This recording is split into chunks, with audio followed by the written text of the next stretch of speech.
Welcome to the session on resilience and adaptation by California DWR. This morning we have two presentations. Our first presentation is going to be given by Jenny Marr of California DWR.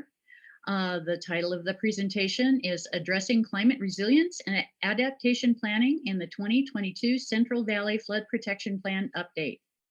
So Jenny, please welcome Jenny Marr to give this presentation. Thank you very much. Good morning, all. Welcome to the technical session on climate resilience and adaptation in the 2022 Central Valley Flood Protection Plan and Conservation Strategy. The two presentations this morning are very linked. The first presentation will focus on climate vulnerability and adaptation measures for flood risk management. The second on vulnerability and adaptation measures for related ecosystem management. I'm happy to be here this morning with such a great group of colleagues. I'll be presenting with Armin and Tapash from Jacobs Engineering. Next slide, please.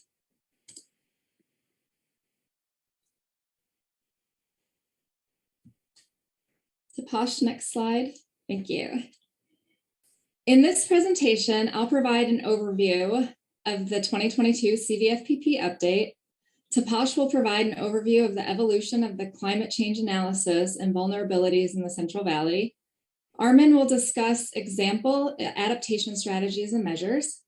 And I'll finish up with how the Cvfpp is aligning with other state efforts around climate resilience.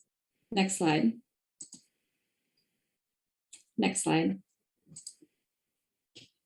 For Cvfpp overview, the Central Valley Flood Protection Plan, or Cvfpp, describes a programmatic vision for improving flood risk management throughout the Central Valley and has guided the state's participation in managing flood risk in areas protected by the State Plan of Flood Control since adoption of the plan in 2012.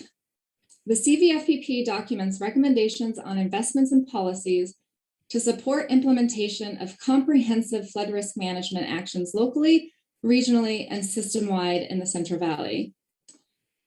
This 2022 Cvfpp update represents the second update to the 2012 plan. The 2012 Cvfpp first introduced the state system-wide investment approach, the SSIA, which provided a roadmap for Central Valley flood management.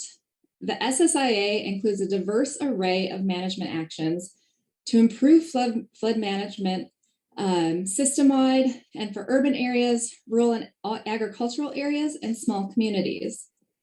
The Cvfpp uses a comprehensive risk management approach to formulate multi-benefit actions and recommendations and increase climate resilience in the Central Valley.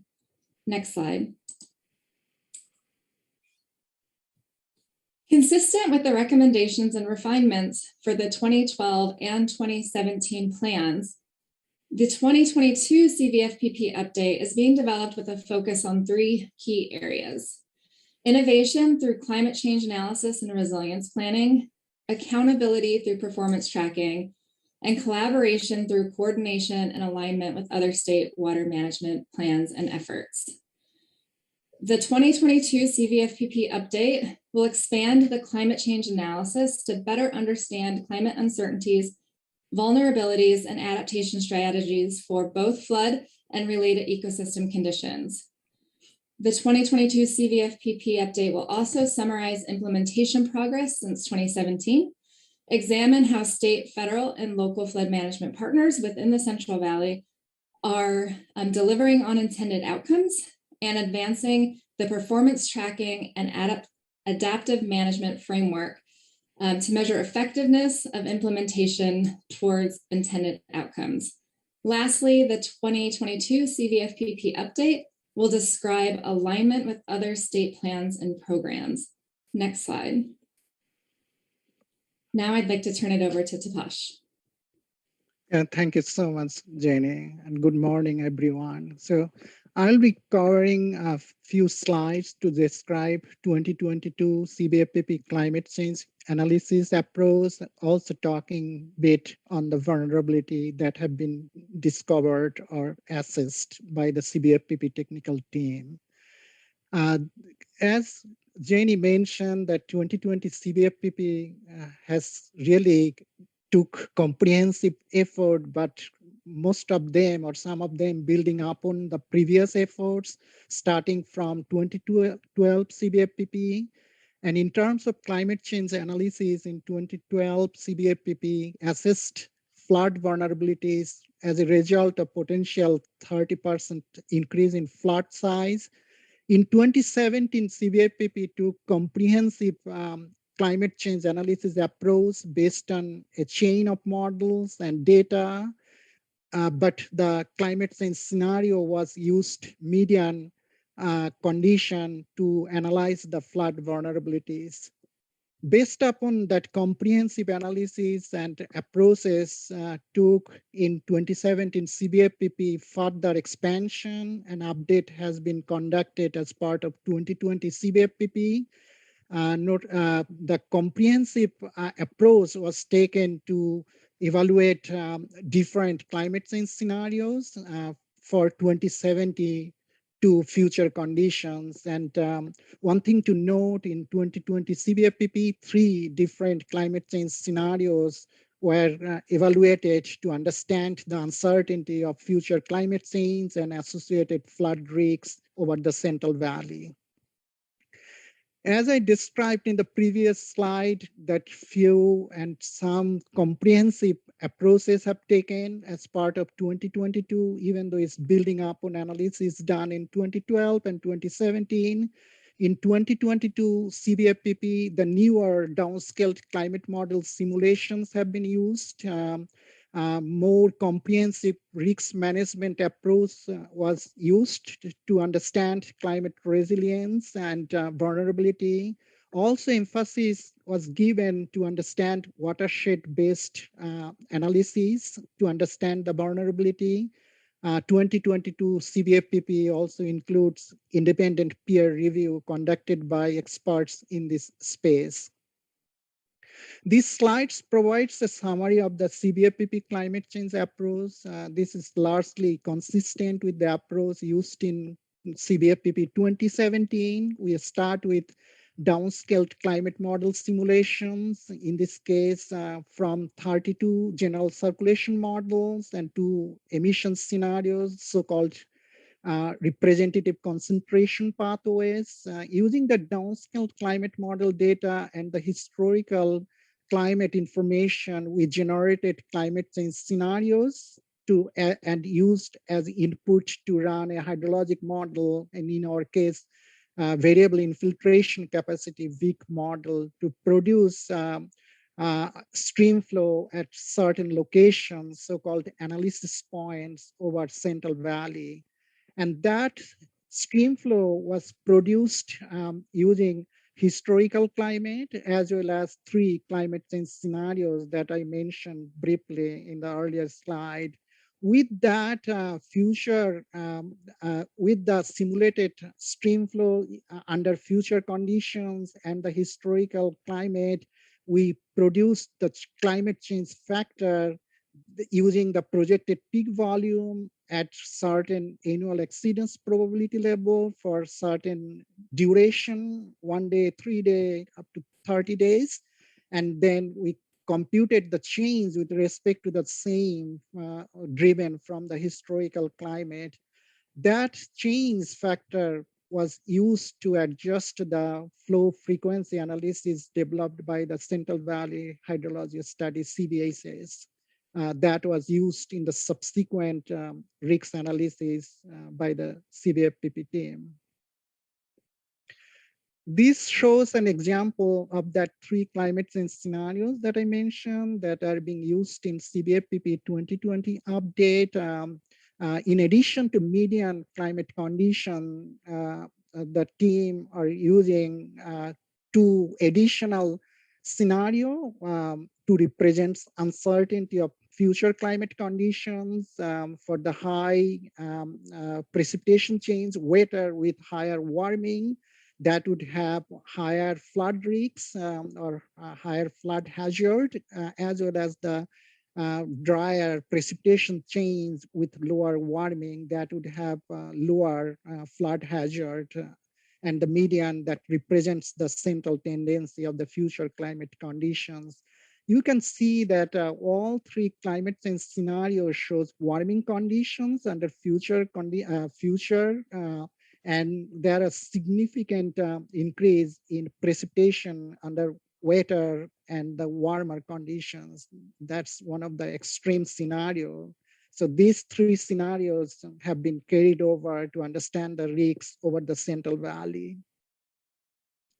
This shows a spatial distribution of unregulated flow frequency change, and this is an example from 1% annual exceedance probability equivalent to 100-year flood.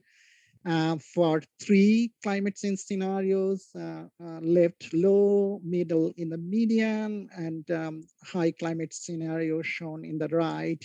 And a couple of quick observations you can find from this analysis that projected changes in unregulated frequency at 1% AAP level, smaller increase are shown in watersheds or locations over the Sacramento River Basin, whereas larger increase are projected to occur with watersheds with higher elevation over the San Joaquin River Basin. And that's the reddish color and darker color and larger dots that represents the larger chains, and that concentrated over the watersheds over the San Joaquin River Basin.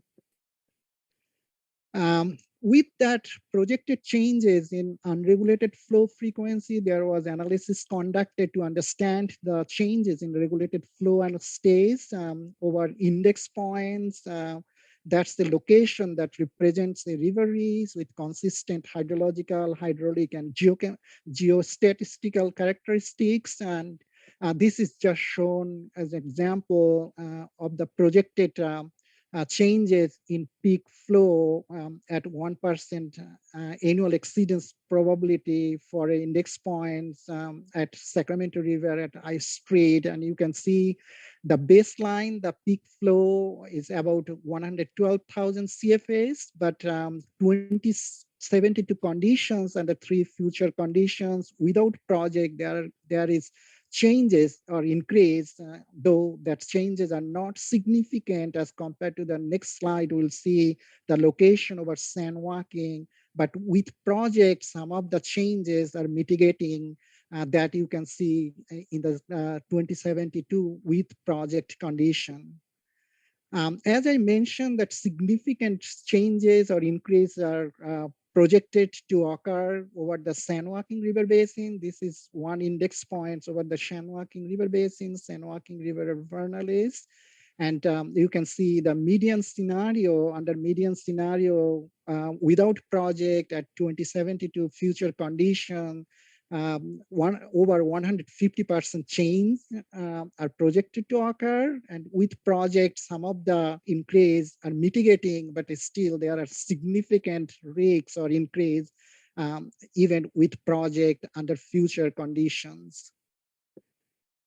Here, there is a brief summary, and probably many of you attended. There was a technical session described the Cvfpp technical work on yesterday.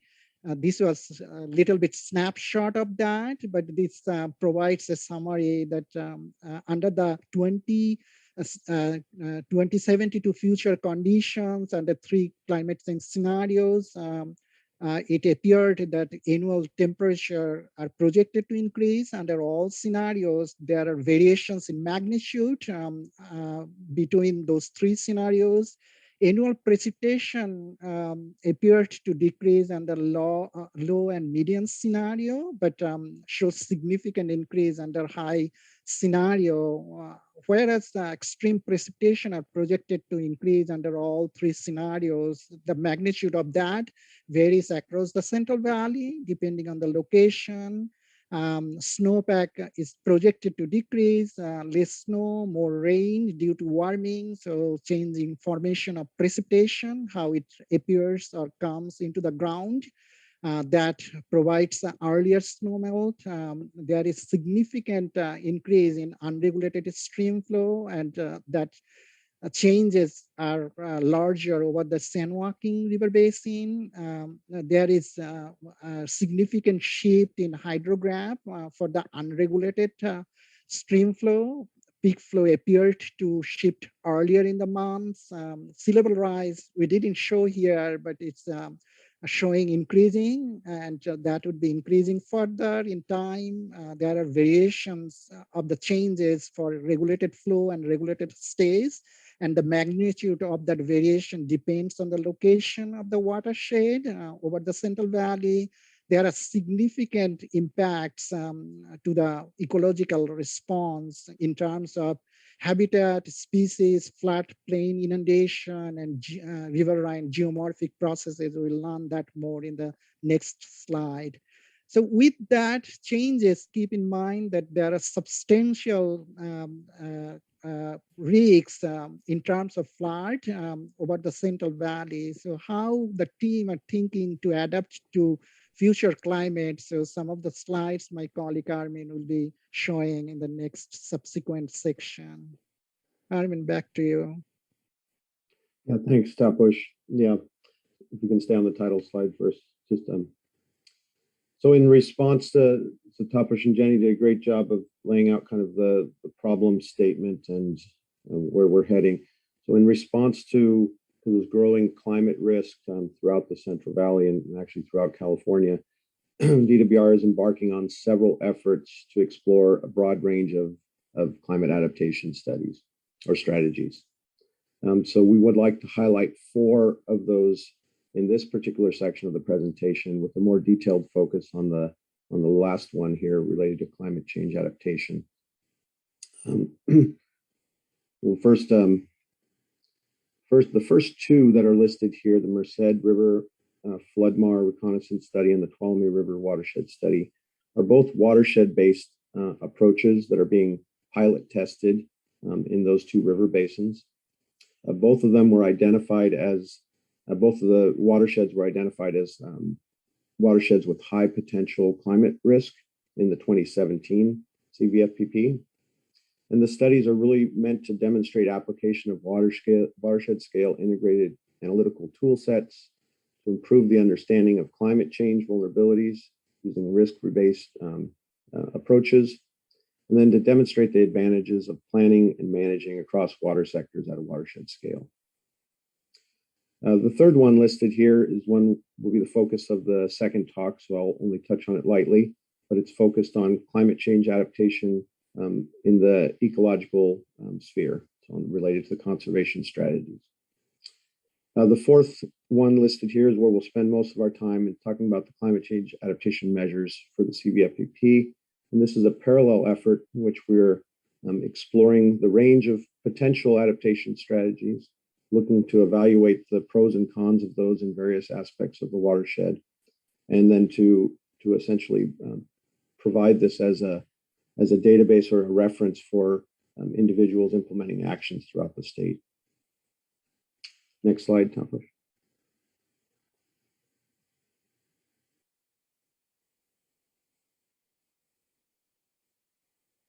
Thank you. So on the Merced River, there's the DWR is embarking on the Flood Managed Aquifer Recharge Reconnaissance Study. And this is a proof of concept study, which is investigating floodmar concepts on a watershed scale. So a number of efforts are being undertaken. In particular, a large effort is focused on the integrated modeling analyses to fully characterize the potential of floodmar for managing aquifer recharge, to enhancing both flood benefits and ecosystem benefits as well. A large part is to document the process of planning, modeling, and analyzing floodmar and using it as a template for future studies. It is at a reconnaissance level, so there's still a phase, I believe it's in phase 1 of the effort. Jenny, chime in and let me know. So there's still work to be done, but it is one kind of a first of its kind pilot study to look at the watershed scale and really do a detailed look at the floodmar concepts. The next study, next slide, please. on the Tuolumne River is really focusing on capturing kind of deep uncertainty, and it's using an innovative approach on climate change analysis. You may call it a bottom-up approach or a decision scaling approach. It's really looking at kind of providing a systematic framework for assessing risk and developing efficient, robust, and flexible plans through the use of the analytical framework. Again, it's similar to the Merced in that it's watershed scale. It has a number of unique efforts associated with it. It involves developing methods and tools to support that decision scaling process. It includes an atmospheric informed weather generator that's being developed in coordination with the Corps. So it's both a state, federal, and academic partnership on that weather generation aspect. And the preliminary results estimate that a 2-degree increase in temperature could double the peak flow into Don Pedro Reservoir. And that, so the use of the tool is to look at different changes in temperature and just different changes in precipitation and looking at the relative response across the watershed. So this decision scaling approach initially does not align with specific climate scenarios, but that can be mapped back to climate scenarios to explore the range of outcomes associated with different projections. Next slide, Tapash.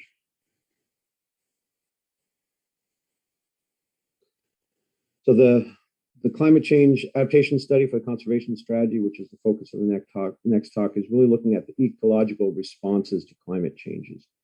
A lot of the same work that Tapash highlighted initially is being used and crafted into an ecological space, looking at things like more low or high probability events, lower flow events, and how they change the ecosystem responses, and then what types of adaptation strategies can be implemented on the ecosystem scale with respect to wetlands and riparian habitats and floodplain management to enhance the ability of the ecosystem to respond to climate change as the human-built infrastructure responds as well. And then the last slide here, highlighting our fourth one, is the climate change adaptation measures from Cvfdp. And this is really a broad-based approach that's being developed in parallel to the Cvfdp currently. It's essentially bringing all of the climate information together. So all of the science, all of the vulnerabilities at a high level scale. It's then identifying a range of adaptation measures. I think there's over 20 categories, or approximately 20 categories, and over 100 individual adaptation measures that are being considered. And each of those are being evaluated to inform those managers who want to implement them where they're most beneficial, what pros and cons come along with them. The next slide, Tapash. So really high level on that adaptation measures report, it's establishing climate change principles. It's evaluating adaptation strategy categories. These are the second grouping is the list of categories that we've identified. And within each of those, there's roughly 5 to 10 individual measures. Each of those measures are being evaluated based on a set of criteria, evaluation measures with performance, cost, timing, environmental, feasibility, energy permitting. That's a work in progress right now. But the goal of it is to essentially develop into this final report, which would highlight the pros and cons, the evaluation of each of those strategies, and then use it as essentially as a toolbox for flood managers and ecosystem managers to build from.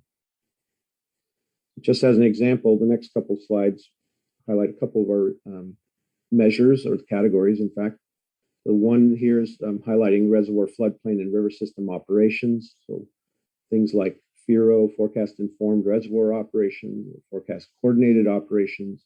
How do we adapt rule curves to changing climates and inflow patterns? What sort of partnerships can be developed, and how do we develop more flexibility in flood management?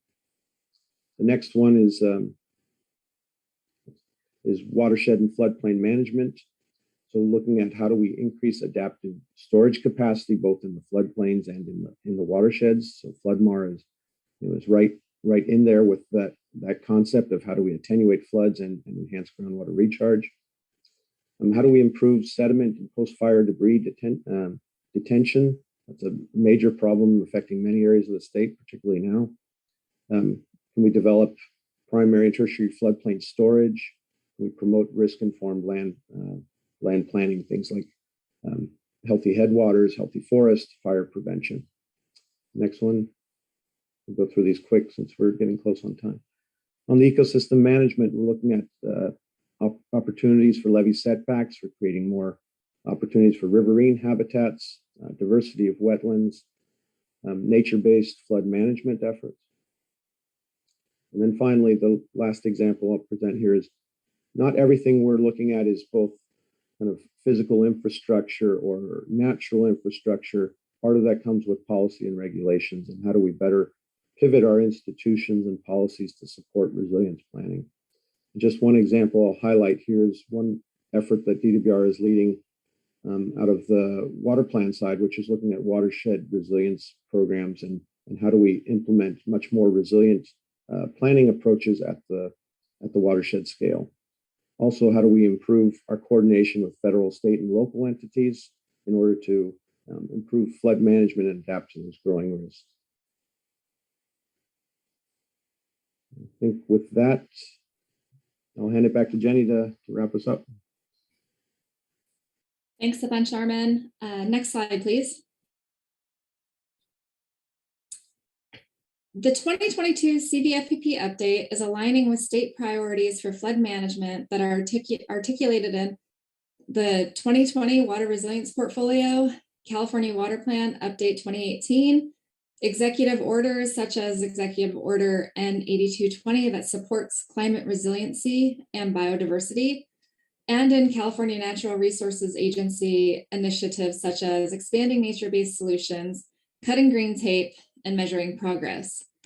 Specifically, the 2022 Cvfpp update is being developed with the principles of the Water Resilience Portfolio in mind. And implementation of this plan will support the state in meeting Water Resilience Portfolio goals. Specific climate change and flood management actions are called out under the Water Resilience Portfolio's Be Prepared goal. Water Resilience Portfolio actions that help regions prepare for new flood patterns and build climate resilience are particularly relevant to the Cvfpp. Collectively, implementation of the Cvfpp supports more than 25 Water Resilience Portfolio actions. For example, Action 25.4 seeks to update and refine the regional flood management strategy along the San Joaquin River and its tributaries to account for climate change and protect vulnerable communities and infrastructure. The 2022 Cvfpp update, policy recommendations, and investment recommendations are being updated to reflect the Newsom administration priorities that are laid out in the Water Resilience Portfolio. Further, the 2022 Cvfpp update aligns with other programs and efforts such as climate adaptation planning and equity and community resilience planning. Through this alignment, the Cvfpp and conservation strategy support broader state climate resilience goals across water sectors and helps identify multi-benefit solutions and adaptation strategies. And that's the last slide. Thanks all.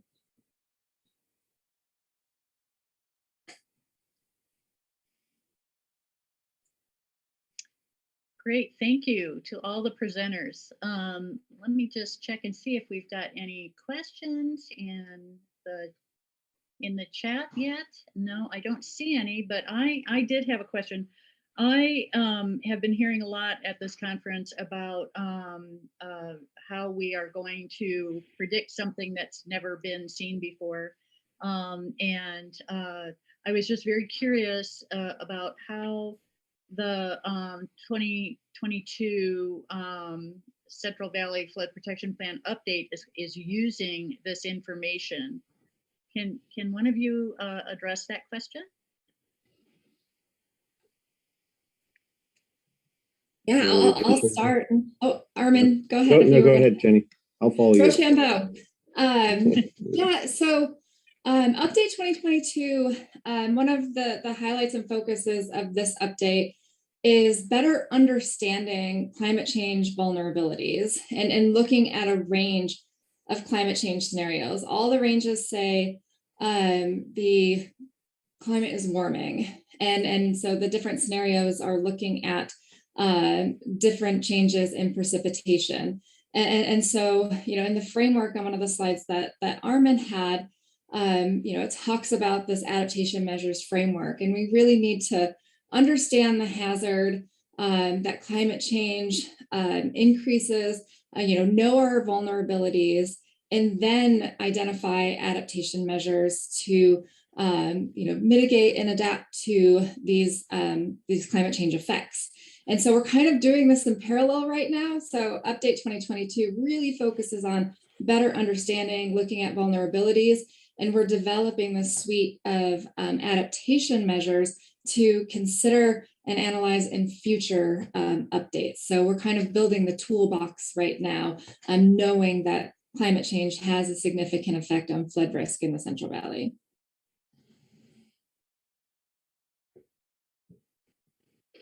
Oh, Jeannie, I think you're on mute. Thanks, Let's Jenny. just add, maybe I'll add one comment to Jenny's. Thanks, Jenny. You covered 99% of what I was going to respond to. So thanks. I think that maybe just the question of how do we adapt to something we've never seen before. I think it's really this exploring the futures, using the best available science, but then exploring futures around that science. We don't claim to have a prediction of what that future would look like, but we have a fairly good understanding of the range of projections. And what we're really looking for in terms of flood and other adaptation is how do we develop improved measures to respond to those changes should they occur. And there's other efforts related to decision pathways and how you make decisions over time, given that uncertainty. Should the uncertainty tighten up over time, we have more certainty of where we're going, or should we continue to have this wide band of uncertainty? Yeah, so kind of an adaptive management approach to dealing with the what we're seeing.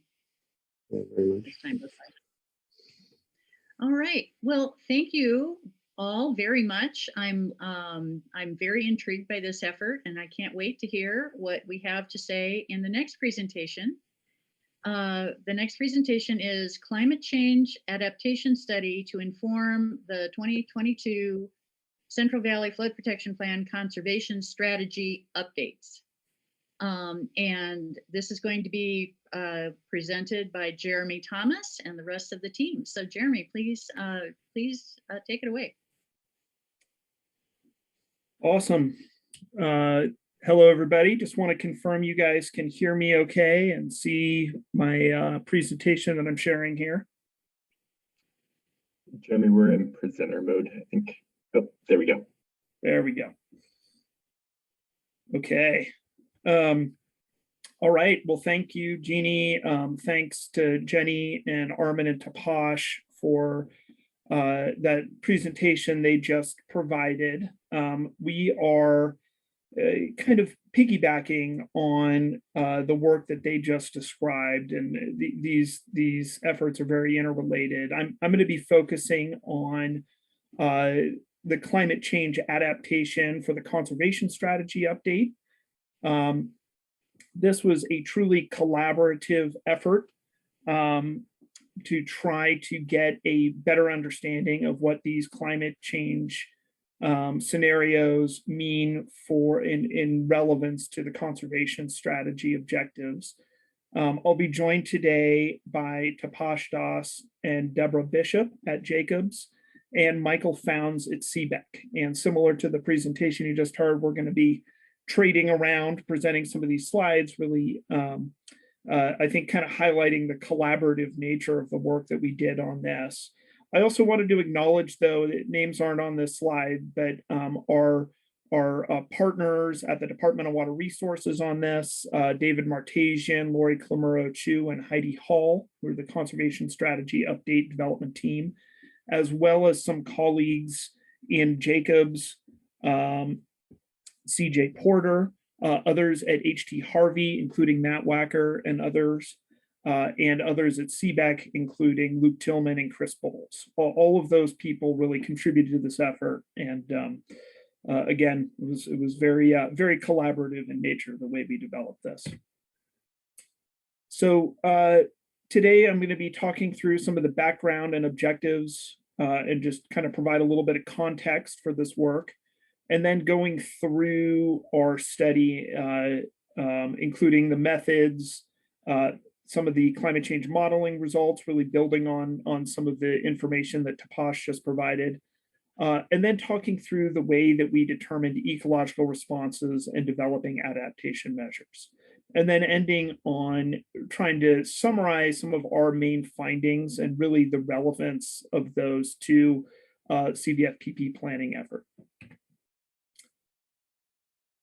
So this work was initiated about a year ago in August 2020, really with the understanding that we needed to get a more refined level of detail on what the potential climate change risks and vulnerabilities were for the conservation strategy objectives, including the processes, habitats, and species that are identified in the conservation strategy, and starting to formulate adaptation opportunities related to those.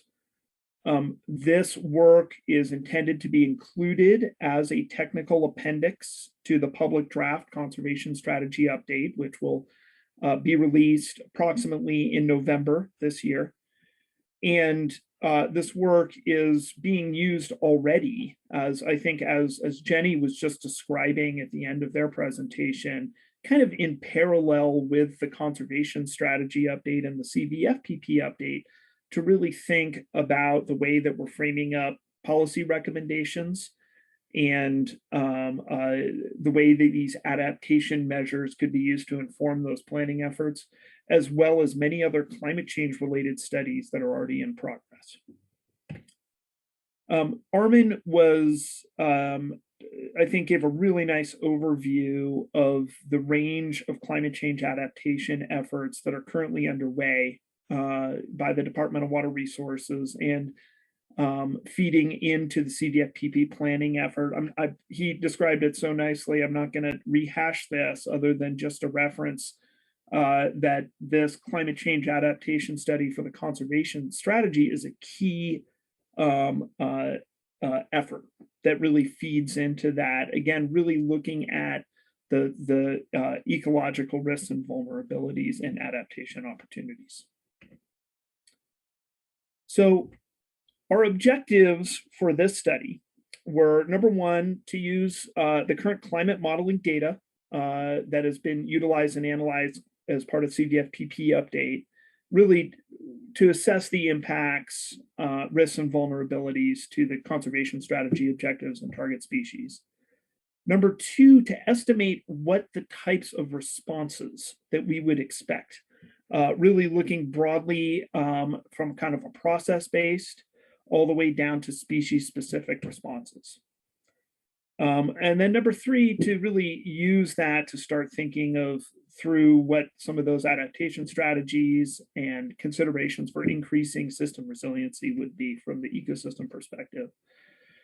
This is really key as well, identifying the data gaps and or additional tools or analyses that we could use to help inform the development of those. As we're going to be talking to you about this today, this is a really important point, right? This is the initial effort. This is a very preliminary study that we're doing. And I think one of the things we learned as a team, and we'll talk more about, is the fact that we probably need to dive in deeper and gather some additional data and or process that data in additional ways to really be able to kind of put a finer point on this. And then lastly, to really think through, well, how do these conservation strategies, specific adaptation strategies, really inform the larger body of what we're trying to accomplish? How to, in the spirit of trying to develop multi-benefit projects, how do these relate? Where do we see that intersection, right, of providing flood risk reduction and the other benefits that we're trying to achieve? So I'm going to provide a quick description of our study methods here. And I think this is really similar to what Armin and Tapash and Jenny just described. Our first step in this was really to try to identify what the climate change modeling was saying as, kind of relevant to the conservation strategy objectives. And that really required us to dig into current literature, right? There's actually a growing body of literature that we can use to help inform that. Doing simulations from the climate change modeling, but in particular, and as we'll talk about more, at the scales, frequencies, and durations that are really important from the ecological perspective, right? Secondly, considering how those changes to climate really manifest in terms of the watershed and ecosystem responses, right? And again, really relying heavily as much as we could on the existing body of literature on that, pulling from the existing conservation strategy update, in particular the species conservation plans, which provide a lot of good information about species habitat needs and critical criteria. And then using some professional and scientific judgment as we translated that.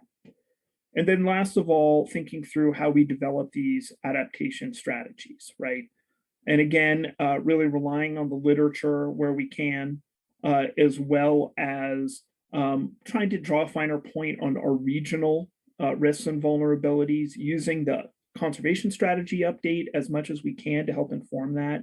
And then using specific tools that have been developed that can really help us here, really the floodplain restoration opportunities analysis, which was done almost 10 years ago now, is a really valuable tool for this, as well as habitat mapping and other data that we can bring to bear to help understand that.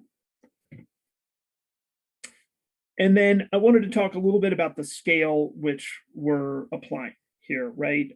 For the conservation strategy, we've identified these conservation planning areas.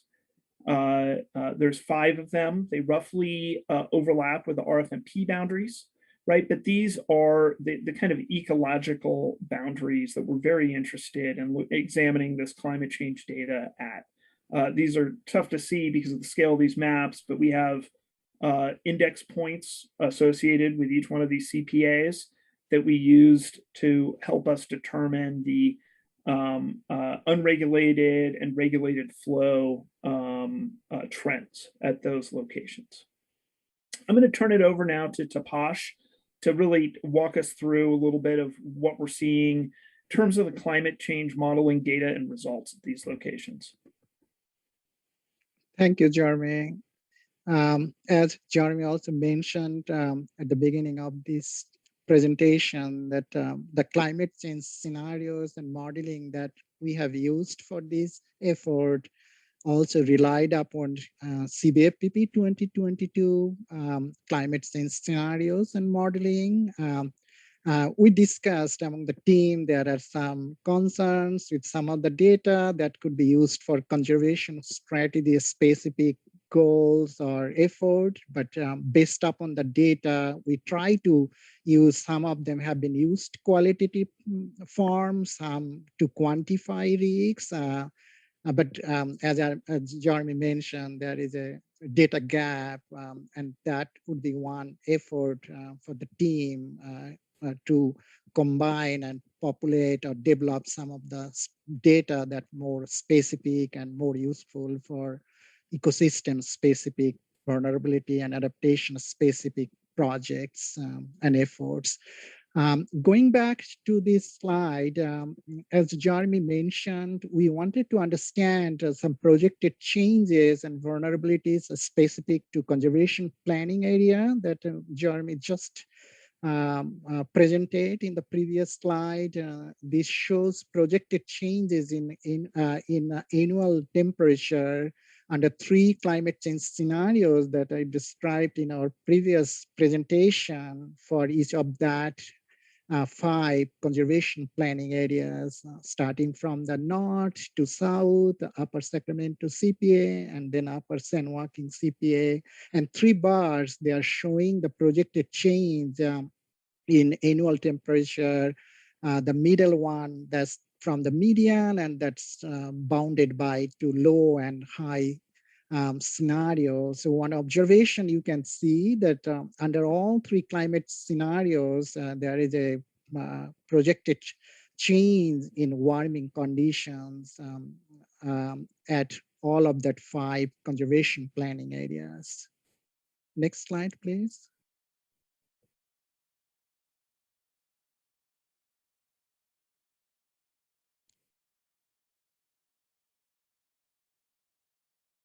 Jeremy, I think you have to press enter.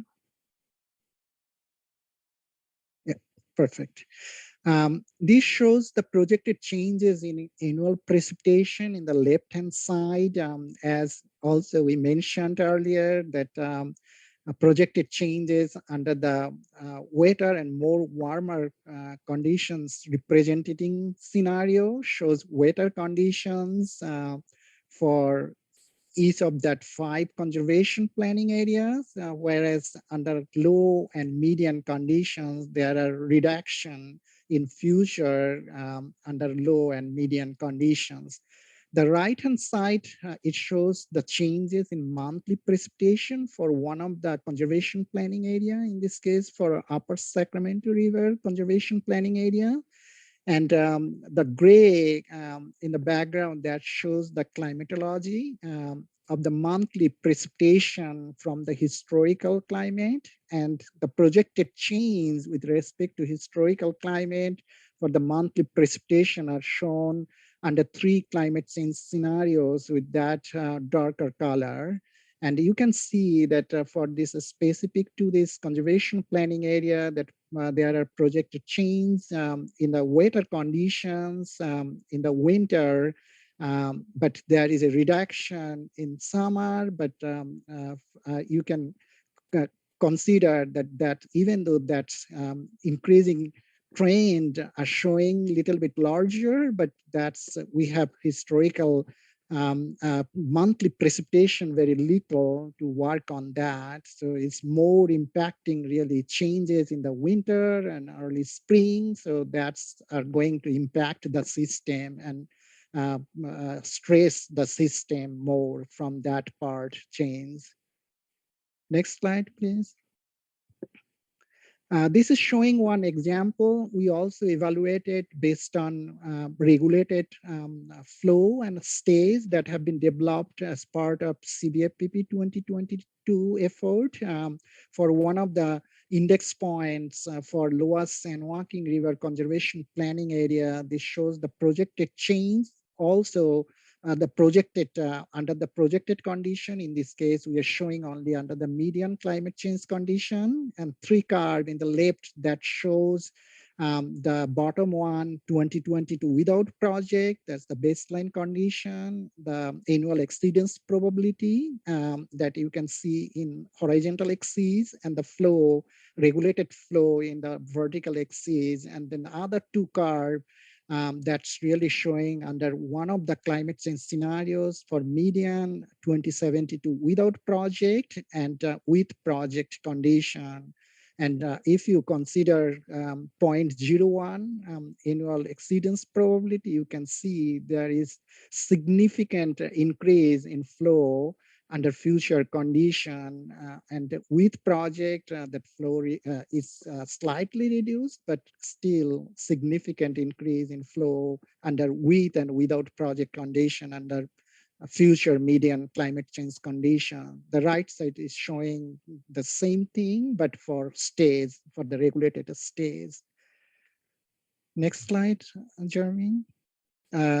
This is summarizing the same thing that we have presented in the previous slide. You can see, for example, the first row that's at annual exceedance probability 0.1, 10 years flood flow, and the first That's under 2022 without project, for example, 43,000 CFAs, and without project at 2072 future conditions that's increased to 47,000 CFAs, about 7.3% increase, whereas for AP at 0.1%, there is a significant increase, is over 150%, and the stage is projected to increase by 3 feet without project under future condition at 2072 under median climate change conditions. We have analyzed the same data for each of that index points associated with each of the conservation planning area to inform our subsequent vulnerability analysis, as well as to inform and develop our adaptation strategies. So next several slides will discuss more on that aspect. Back to Jeremy. Thanks, Tapash. I'm actually going to send this over to Michael here, if you're on, Michael, to talk us through this next series of slides here. Absolutely, and thanks, Jeremy and Tapash. So what Jeremy was just showing, or what Tapash was just showing, was our regulated flow frequency. So this is taking into account all the reservoir operations that we have throughout the system. What we want to think about is not just the flood frequency and under existing conditions, it's how are we going to see the kind of time series of water year flows coming into the reservoirs changing, because we need to evaluate the kind of distribution of timing when we're looking at ecosystems and how we're going to potentially be affecting ecosystems with climate change. So what we have in this plot is for the inflow into Lake Millerton, it's the VIC model simulating unregulated flows, and we have the historical period, a 30-year period from 1971 to 2000.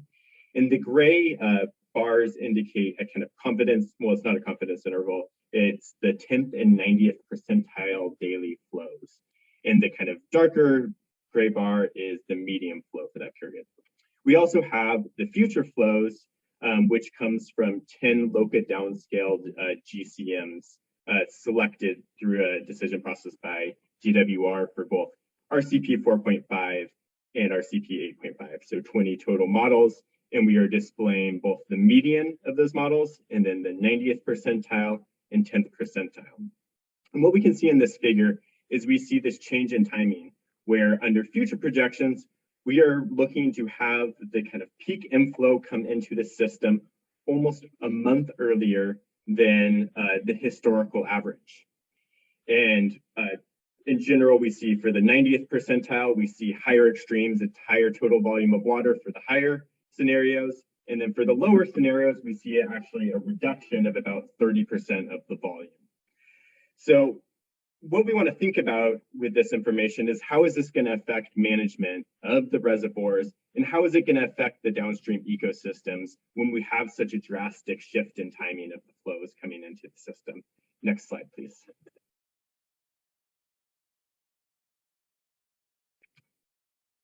So this graphic is a little bit of a summary of some of the climate drivers in the watershed response. So overall, we have our kind of major change, which is overall average warmer air temperatures. This has a number of effects. We're going to see greater and more frequent extreme heat intensity. The number of extreme heat days for a lot of the regions within the Central Valley are, so days that exceed, I think it's usually about 102 degrees Fahrenheit, are going to increase by over 30 days in the future median scenario. So yesterday in Sacramento, when it was 105, that's probably a pretty good example of what we are kind of going to see. With that, we're also seeing higher water temperatures. And then a big one is increased potential evapotranspiration. So the air has capacity to hold more water, and that's really going to stress a lot of the plant and ecosystems throughout the Central Valley. The changes in temperature really drive some of the changes we'll see in precipitation as well. We'll see greater percentage of precipitation as rain, less as snow. And then, as I was showing in the last slide, the seasonality or the timing and duration of these flows are going to change. And this is really going to have drastic effects on ecosystems that were kind of developed or have historically existed under a previous flow regime. Atmospheric rivers, as everyone's I'm sure familiar with, are expected to get larger and have greater magnitude in the future, increasing our risk of kind of extreme events that can exacerbate flood risk in the system. Extreme precipitation intensity is increasing, and these have effects that trickle down to the watershed. So we'll see reduced spring snowmelt and snowmelt volume. There is an earlier snowmelt, which increases the flood risk, and we are going to also see more frequent droughts and increased drought intensity. And the greater temperatures cause increased evapotranspiration and can really stress plant life, as well as sea level rise and an increase in fire intensity. So this is a lot of drastic changes, but we don't need to be completely dramatic. We also have some ability to change the system and think about what kind of mitigation measures we could think about to improve our resilience to climate change. Next slide, please. So in the climate team, we overviewed some of the CS objectives for ecosystem processes, habitat, and species, and evaluated through a combination of literature reviews and technical data that Tapash described with climate change analysis, and evaluated how climate change is expected to impact many of our CS objectives. Next slide. And so I'm going to talk a little bit about floodplain inundation, and then Debra is going to take over for some of the other critical species. So when we think about some of the shifts we see in timing and duration of these flows, we are expected to get these larger magnitude floods, right? And on one respect, this can increase duration, increase floodplain inundation. But unfortunately, the events where we're going to increase floodplain inundation are very short. So we are not increasing the duration of flooding for these long sustained spring flows where we need a lot of our ecological habitat. And this is a potential problem and also an opportunity for how we potentially manage reservoirs and the rest of the system. As we get the shift in timing where we have the flows coming into the reservoirs sooner, the reservoirs fill up and under existing conditions are forced to release waters due to flood risk. And this is where things like FloodMAR and forecast-informed reservoir operations can really be used as an opportunity to kind of mitigate some of these changes that we are seeing with climate change. And I think with that, I'm going to, I guess one last point is just, we are working in a system that is already drastically altered. So the amount of floodplain habitat for floodplain inundation and geomorphic processes is already quite limited relative to its historical extent. So a lot of what we are trying to do is work within the system to promote increased floodplain inundation and geomorphic processes where possible. And I will plug a talk that we will be giving at 3:30 for the multi-benefit objective session, where we will dig in a little deeper to the floodplain inundation potential. Thanks, and I will pass it along to Debra. Thanks, Michael. That was really thorough and a great way to tee it up. Thanks, Jeremy and Tapash as well. As with the conservation strategy, ecosystem processes, hydrology and geomorphology are really the base and the key to meaningfully restore floodplains, particularly with the added stressors related to climate change. And so with that, what we did in the TM is we provided some examples related to the target floodplain habitats. And in this example, we have riparian, which obviously is a key habitat type in the system and has been pretty dramatically lost in the system. Up to 95% of the habitat is gone. But what we're seeing under the climate change scenarios are more frequent flooding and increased flow magnitudes, as Michael described. Key is a shift in the timing and flow and duration, and that can affect floodplain inundation and also formulation of floodplains related to stressors and also geomorphic processes of sedimentation and erosion, and then very dramatically increased summer flows and then that even stress farther with droughts. Next slide, Jeremy.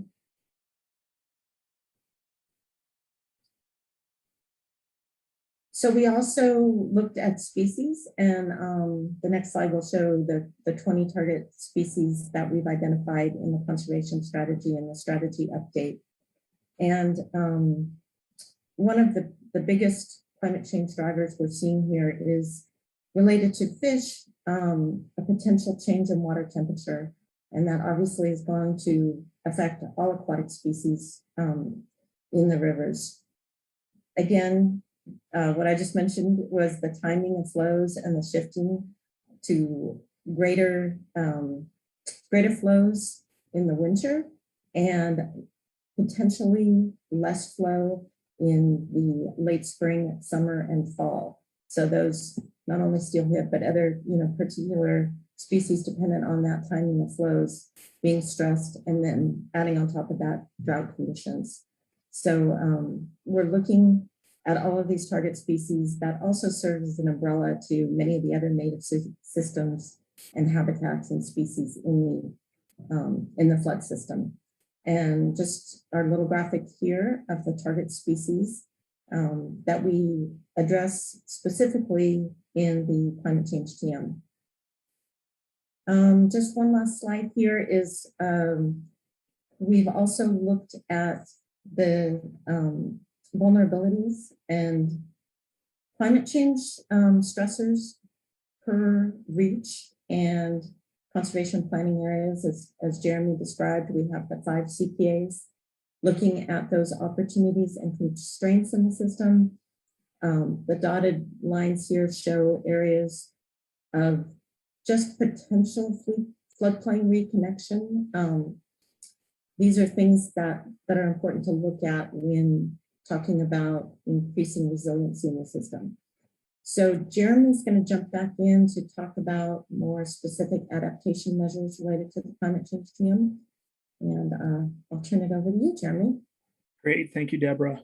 Yeah, and I'm going to try to run through these last slides pretty quickly because we're a little bit behind where we should be, but lots to, as you guys can see, there's a lot that went into this, lots of information to try to pass along.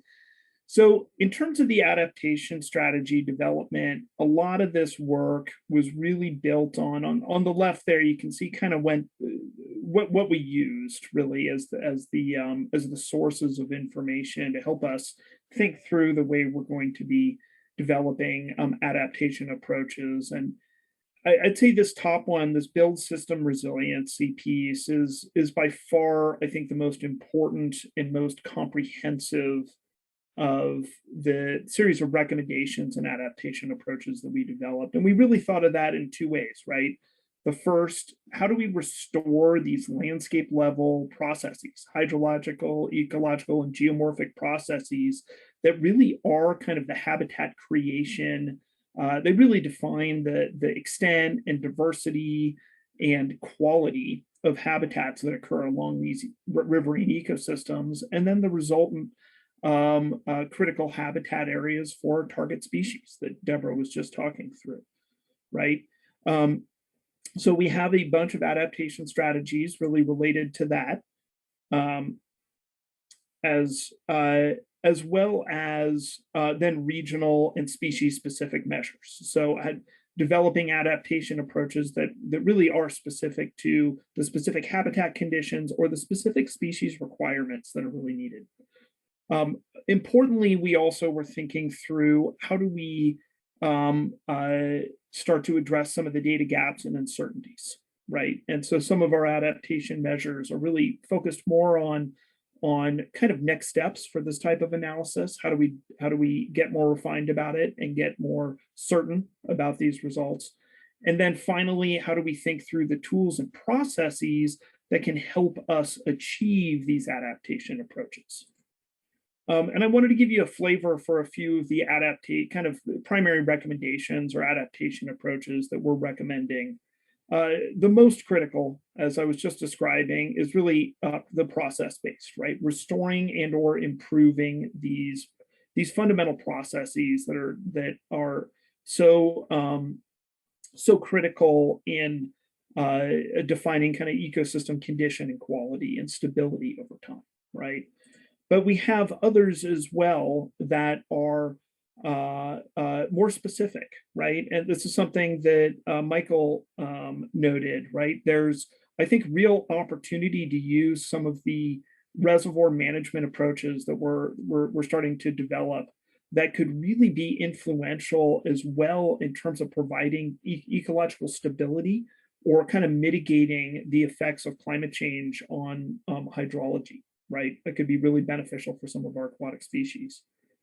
Additionally, thinking through how do we actually apply some of this to project design, right? And on the ground development of multi-benefit projects, right? And so thinking through, in this case, how do we design projects to allow habitat migration to occur, right? Programming in buffers that would allow these changes to occur and there be room for these habitats to be able to change and adapt as they are going to do, no matter how much resilience we build into the system.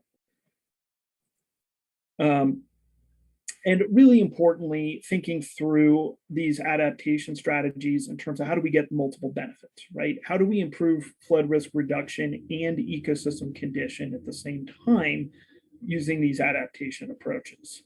And similarly, the fact that they really line up, this is something that Jenny really touched on, really aligning with other state planning efforts, right? That a lot of the ones that we've developed kind of independently really do line up with these existing strategies that are already being determined. So I wanted to wrap up with our main findings. Number one, that current and potential changes to temperature, precipitation, and hydrology will fundamentally affect the ecological processes, habitats, and species in our conservation planning areas. Number two, that the specific impacts and responses are really kind of variable depending on the specific species needs or the specific location in the system. And then that these alterations really add further stress and risk to our native species, right, which are already stressed. And so as a result of that, it's really, really key that we try to build resilience into the system at a rate that can counteract the stresses of climate change, right? As you can see from some of the work that Tapash was showing forward, we have really fundamental changes coming down the pipe pretty quickly in the next 50 years. We need to be able to keep up with that, right? It really comes down to the timing of how and the prioritization of these multi-benefit projects that can build resilience. And then finally, that the conservation strategy as it is now already really provides the requisite guidance to make progress on developing these projects. The target species, the habitats, the processes that are identified there, and the strategies that are laid out are really applicable to building resilience, right? So it really comes down to timing, right? At this point, in terms of the way we're thinking about this with Cvfpp, the pace of multi-benefit project must increase to be able to keep up with the climate change impacts that we're already starting to see manifest. And with that, I'll wrap it up. Thank you very much.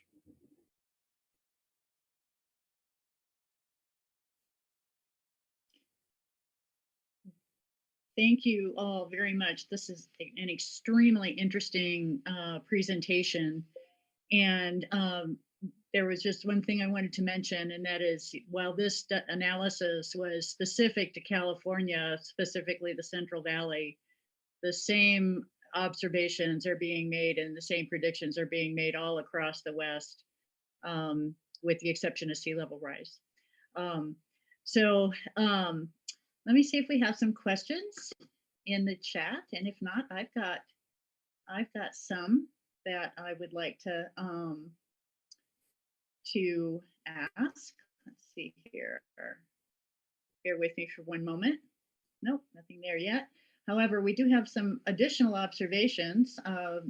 One is that there's a lot of synergy to be had between reservoir operations and reservoir operation strategies and downstream floodplain expansion opportunities. And And another comment about the point about speeding up the pace of implementation, which is so important. And that brings me to the question that I have, which is, how will you prioritize the adaptation strategies that have been identified in order to support the state resilience goals? And what is the sequence of activity that needs to take place? Wow, that's great question. And I think maybe I'll lean on some of my co-speakers here to answer that, and as well as Jenny and Armin, maybe from the previous, to weigh in here. From my perspective on that, I think it really goes towards needing to have a little bit of a more refined understanding of the specific climate change impacts at specific locations in the system. So I think it gets to maybe understanding this a little bit of a deeper level. And then secondly, having a set of tools that we could have on hand to be able to better identify and prioritize those types of opportunities. And I wanted to use this to give a quick plug for two talks that are happening this afternoon that I think are really trying to answer that question. One is the Conservation Strategy Update panel happening at 1:30, where I think we're really going to be trying to dive in on how do we do that? How do we be more effective, right, at implementing multi-benefit projects? And then secondly, what Michael was referring to at 3:30 in terms of restoring resiliency, I think he's going to be talking through kind of a cool application or tool that could help us get there. But love to hear from some other folks on their opinions on that.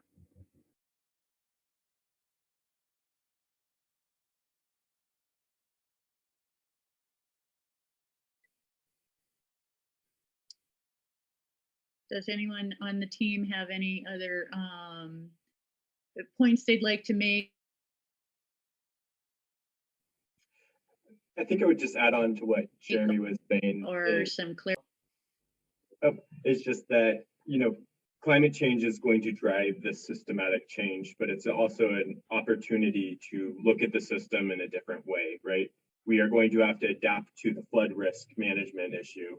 And with that, hopefully we can also consider how we can restore the ecosystem as well and really create these multi-benefit projects that achieve all of these purposes. We're restoring resiliency, having a flood recharge benefit, and, hopefully preventing kind of catastrophic failure of the system due to increased flooding.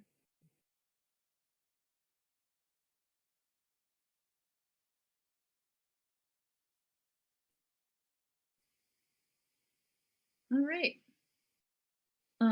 I don't see any other questions in the chat at this time.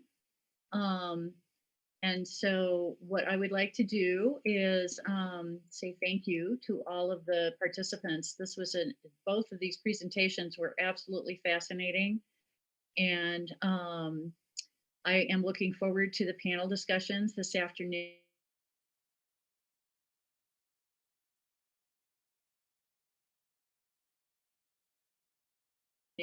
And so our viewers are going to get to go take a break early. Please go to the exhibit hall. We are also doing the awards at the break, and we will see you back at 1:30 this afternoon. Thank you, everyone, so much for joining us. Thank you, Jeannie. Thank you. Thanks, Jeannie.